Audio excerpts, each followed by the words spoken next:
আবারও rape case.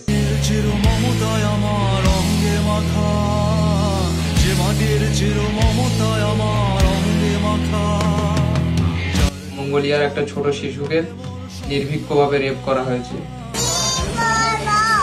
এই বাচ্চাটা এখনো জানেই না যে রেপ মানে কি। তাকে শুধু রেপ করা হয়নি, তার মাথায় পাথরের আঘাত দিয়েছে এবং তাকে নির্ভীকভাবে হত্যা করেছে।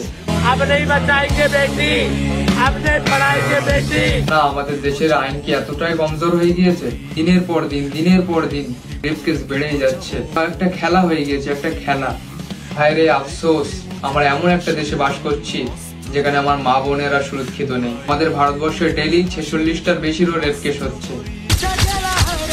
তাই আমাদের সরকারের কাছে বিনীত নিবেদন, আমার মা বোনের সরকারের পয়সা নয়, কেবল জাস্টিস আর সুরক্ষা চাই।